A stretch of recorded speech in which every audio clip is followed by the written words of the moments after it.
ایک لمحے کے لیے آنکھیں بند تصور کیجئے 14 اگست 1947 کی وہ رات۔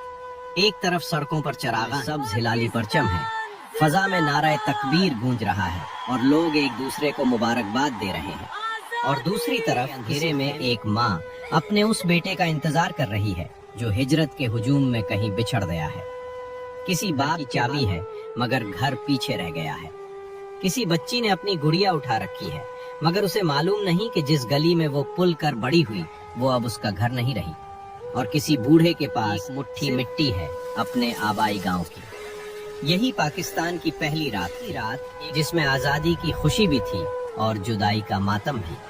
ہم آج 14 اگست مناتے ہیں، پرچم لہراتے ہیں، میں سنتے ہیں، سڑکوں پر نکلتے ہیں، لیکن کبھی خود سے ایک سوال کیا ہے، یہ آزادی ہمیں ملی کیسے؟ اور اس سے بھی بڑا سوال، کیا ہم نے پاکستان کا قرض اتار دیا؟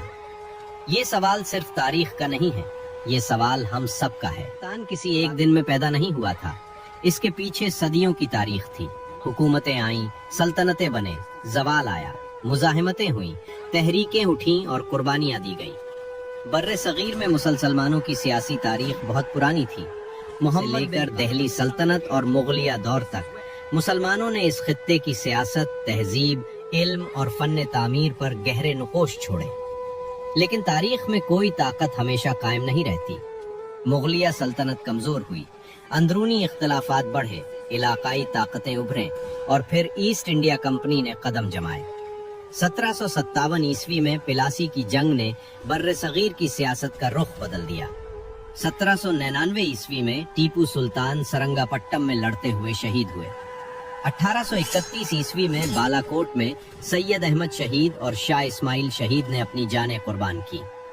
یہ سب واقعات الگ الگ تھے، لیکن ان کے اندر ایک ہی جذبہ زندہ تھا، اور وہ تھا آزادی۔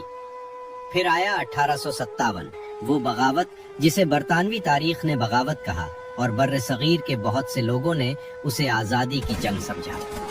بہادر شاہ ظفر کے دور کا آخری چراغ بھی بجھ گیا، اور اس کے بعد مسلمانوں کے لیے حالات مزید سخت ہوتے گئے۔ حکومت چلی گئی، سیاسی طاقت چلی گئی، معاشی مواقع محدود ہوئے، اور تعلیم میں پیچھے رہ جانے کا نقصان بڑھتا گیا۔ ایک پوری قوم اپنے ماضی کے ملبے کے درمیان کھڑی تھی۔ ایسے وقت میں ایک شخص نے کہا کہ اگر تمہیں دوبارہ اٹھنا ہے تو صرف ماضی پر فخر کرنے سے نہیں اٹھو گے، تمہیں علم چاہیے، تعلیم چاہیے، سائنس چاہیے اور سوچ چاہیے۔ وہ شخص تھا سر سید احمد خان۔ علی گڑھ تحریک نے مسلمانوں کو ایک نئی سمت دی، لیکن تاریخ ابھی ایک اور بڑے موڑ کی طرف بڑھ رہی تھی۔ 1885 میں انڈین نیشنل کانگریس قائم ہوئی، اور ابتدا میں بہت سے لوگوں کو امید کی مختلف قومیں مل کر آزادی حاصل کر سکتی ہیں۔ محمد علی جناح بھی ایک زمانے میں ہندو مسلم اتحاد کے مضبوط حامی تھے، لیکن سیاست کے تجربات بدلتے گئے اور مسلمانوں کے سیاسی حقوق، نمائندگی اور جداگانہ تشخص کے سوالات زیادہ نمایاں ہوتے گئے۔ 1928 کی نہرو رپورٹ کے بعد جناح نے اپنے 14 اور پھر ایک ایسا راستہ شروع ہوا جس کے آخر میں بر صغیر کا نقشہ بدلنا تھا۔ اسی دوران علامہ محمد اقبال کی آواز بلند ہوئی۔ اقبال نے مسلمانوں کو صرف ایک مذہبی گروہ کے طور پر نہیں دیکھا، وہ ایک ایسی ملت کی بات کر رہے تھے جس کی اپنی تہذیب، اپنی فکری روایت اور اپنی اجتماعی شناخت تھی۔ 1930 کے خطبہ الہ آباد میں انہوں نے ہندوستان کے شمال مغربی مسلم اکثریتی علاقوں کے لیے ایک سیاسی تصور پیش کیا۔ لوگوں نے اسے خواب کہا، لیکن بعض خواب صرف خواب نہیں ہوتے، وہ آنے والے وقت کی پیشگوئی ہوتے ہیں۔ پھر محمد علی جناح میدان میں آئے، ایک ایسا شخص جو جذباتی نعروں سے زیادہ آئین اور دلیل پر یقین رکھتا تھا۔ وہ جانتا تھا کہ قومیں صرف جذبات سے نہیں بنتی، تنظیم چاہیے، اتحاد چاہیے، قیادت چاہیے، اور سب سے بڑھ کر مسلسل جدوجہد چاہیے۔ 1940 عیسوی، لاہور، 23 مارچ منٹو پارک میں مسلمانوں کا ایک تاریخی اجتماع ہوا اور قرارداد لاہور منظور ہوئی، جہاں سے منزل اب پہلے سے زیادہ واضح تھی۔ پھر تحریک نے رفتار پکڑ لی۔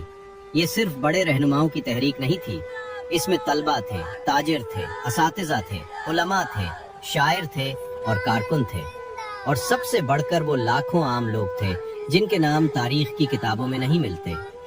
وہ عورتیں جنہوں نے اپنے زیورات دیے، وہ لوگ جنہوں نے چندہ دیا، وہ نوجوان جو گاؤں گاؤں پیغام لے کر گئے، اور وہ مائیں जिन्होंने अपने बेटों से कहा कि अगर तुम पाकिस्तान के लिए जा रहे हो तो जाओ, कौमें ऐसे ही बनती हैं। फिर 1946 और 1947 का खूनरेज दौर आया।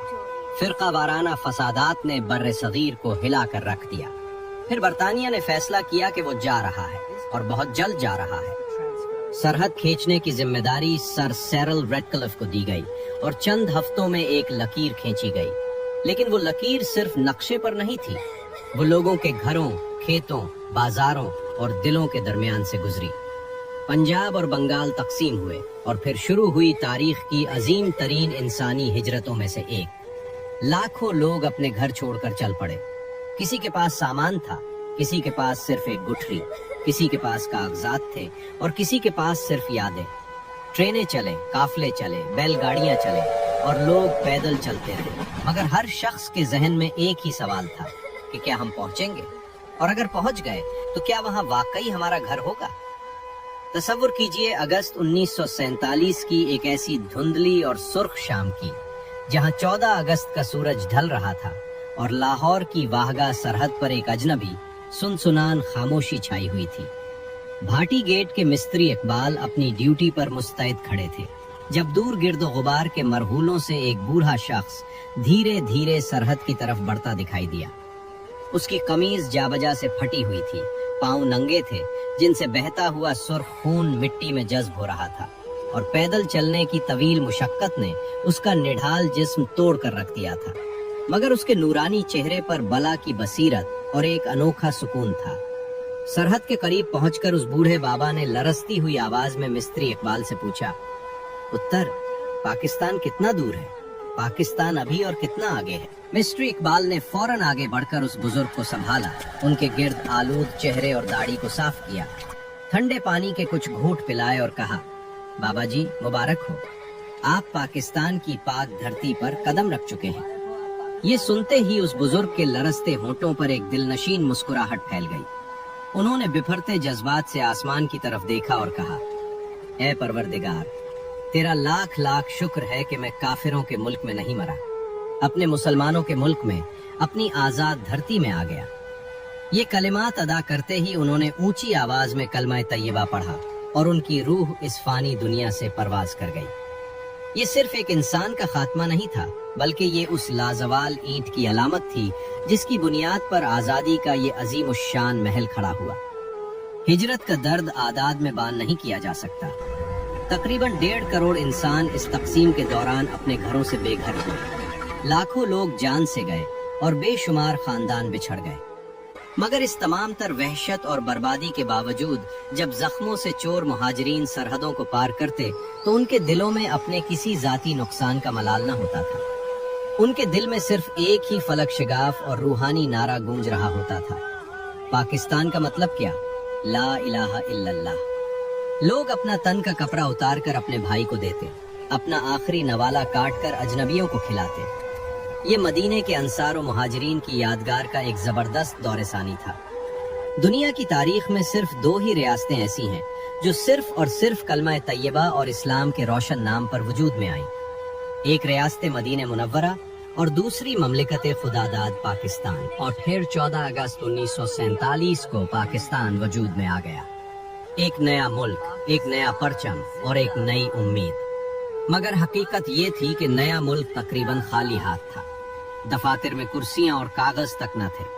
लोग पेंसिल की जगह कोयले से लिखते थे और हिंदुस्तान ने 75 करोड़ रुपए का वाजिबुल अदा माली हिस्सा रोक लिया ताकि ये नई रियासत मुआशी तौर पर दम तोड़ दे। इस मौके पर कराची के एक सेठ हबीब बैंक के बानी ने कायदे आजम के पास आकर खाली चेक बुक पेश कर दी और कहा कि कायदे मिल्लत, जितना पैसा चाहिए लिख लीजिए, पाकिस्तान पर मेरा सब कुछ कुर्बान है। इस मिट्टी में ऐसा अजीब जज्बा था। जो शख्स कलकत्ता या दिल्ली में बड़ा अफसर था, उसने कराची में मेहनत मजदूरी करके अपने बच्चों को पाला। औरतों ने सिलाई कढ़ाई करके घर चलाए और बच्चों ने दरख्तों के नीचे बैठकर तालीम हासिल की। इदारे बनने थे, रियासत चलानी थी, और इस सब के दरमियान कायदे आजम मोहम्मद अली जिन्ना खड़े थे। वो मुल्क जिसके लिए बरसों जद्दोजहद की थी, अब उनके सामने एक जिम्मेदारी बनकर खड़ा था। लेकिन आजादी के सिर्फ 1 साल बाद 11 सितंबर 1948 को कायदे आजम दुनिया से रुखसत हो गए। कौम अपने सबसे बड़े रहनुमा से हरूम हो गई, लेकिन सफर रुक नहीं सकता था, क्योंकि पाकिस्तान सिर्फ एक शख्स का ख्वाब नहीं था, ये करोड़ों लोगों की उम्मीद थी।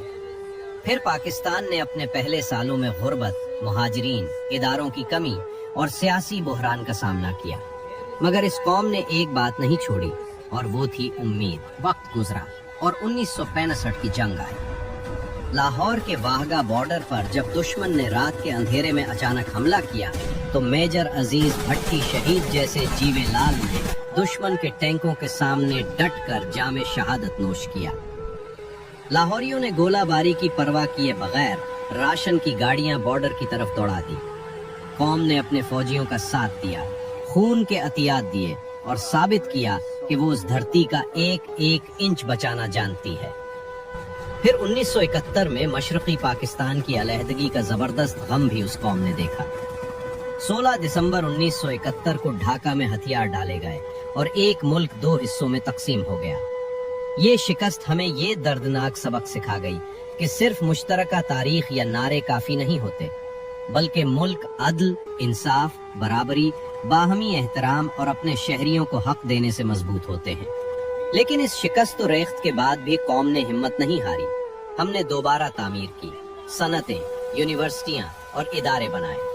जुल्फिकार अली भुट्टो और मुनीर अहमद खान की क़यादत में डॉक्टर अब्दुल कदीर खान जैसे साइंसदानों ने दिन रात एक करके 1998 में चागी के पहाड़ों में तकबीर की सदा बुलंद की और पाकिस्तान को आलम इस्लाम की पहली एटमी ताकत बना दिया। पाकिस्तान ने दुनिया को बताया कि मुश्किलात के बावजूद ये कौम साइंस और टेक्नोलॉजी के अपनी जगह बना सकती है। लेकिन कौमें सिर्फ एटमी ताकत से अजीम नहीं बनती। असल ताकत इंसान होता है, उसका इल्म, उसका किरदार, उसकी दयानत और उसका इंसाफ। और शायद यही वो मकाम है जहां हमारी कहानी माजी से निकलकर आज में दाखिल होती है। 2026 में अब जंग की सरहद सिर्फ वागा नहीं, अब जंग हमारे जहनों में भी है। जहालत, झूठ, बदउनवानी, नफरत, मायूसी और सबसे बढ़कर अपनी बेहिस्सी के खिलाफ। आज हमें कोई रेड कलफ नक्शे पर लकीर खींचकर पाकिस्तान नहीं दे रहा। आज पाकिस्तान हमारे हाथ में है। और सवाल ये नहीं कि पाकिस्तान ने हमें क्या दिया, सवाल ये है कि हमने पाकिस्तान को क्या दिया। आप कहते हैं मुल्क में सफाई नहीं, तो क्या आपने कभी अपने हिस्से का कचरा उठाया? आप कहते हैं तालीम का निजाम खराब है, तो क्या आपने कभी किसी जरूरतमंद बच्चे को किताब दी? आप कहते हैं मुल्क तरक्की नहीं कर रहा, तो क्या आपने अपने इल्म में कदम इजाफा किया? आप कहते हैं लोग ईमानदार नहीं, तो क्या आपने कभी मुश्किल वक्त में सच का साथ दिया? पाकिस्तान सिर्फ असेंबलियों में नहीं बनता, पाकिस्तान अदालतों, स्कूलों, लेबोरेटरियों, दुकानों, दफातर और घरों में बनता है। और पाकिस्तान उस वक्त बनता है जब एक आम इंसान कहता है कि मैं अपना काम ईमानदारी से करूंगा, चाहे कोई मुझे देख रहा हो या नहीं। यही असल हुब्बुल वतनी है। सिर्फ 14 अगस्त को परचम लहराना नहीं, बल्कि पूरा साल उस परचम की इज्जत करना, इसके सब्ज रंग की तरह उम्मीद रखना, इसके सफेद रंग की तरह अक़लियतों के हुकूक का एहतराम करना और चांद सितारे की तरह इल्म, रोशनी और तरक्की की तरफ बढ़ना। जरा फिर से 1947 में वापस चलते हैं। एक मुहाजिर अपने घर से निकला था जिसके पास शायद दौलत नहीं थी, मगर यकीन था। एक माँ ने अपना घर छोड़ा था, एक सिपाही ने अपनी जान दी, एक तालिब इल्म ने तहरीक में हिस्सा लिया, एक औरत ने जेवरात दिए, एक मजदूर ने मेहनत दी और एक ताजिर ने अपना सरमाया दिया।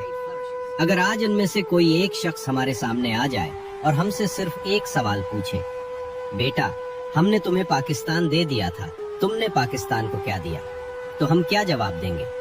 क्या हम कहेंगे कि हमने बहुत शिकायतें की, बहुत बहसें की या सोशल मीडिया पर पोस्टें की? नहीं, शायद इस सवाल का बेहतरीन जवाब एक तकरीर नहीं बल्कि एक अमल होगा।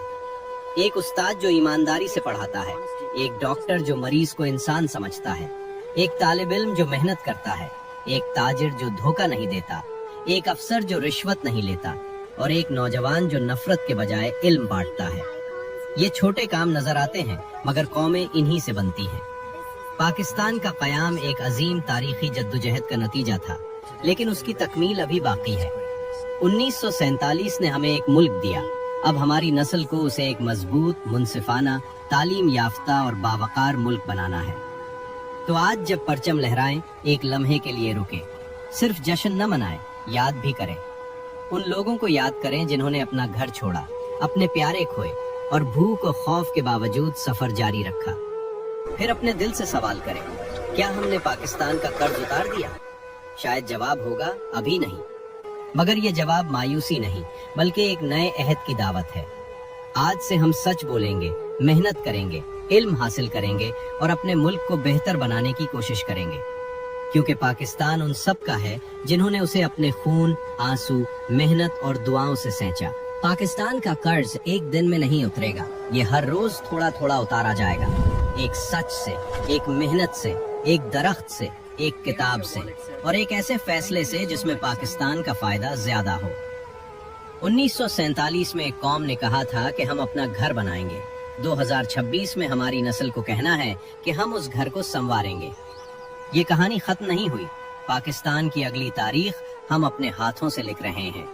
और शायद अगली 14 अगस्त को जब कोई बच्चा पूछे कि ये मुल्क हमें कैसे मिला था, तो हम फख्र से कहें, और फिर हमने उस कुर्बानी की लाज भी रख ली थी। पाकिस्तान जिंदाबाद, पाकिस्तान पाइंदाबाद।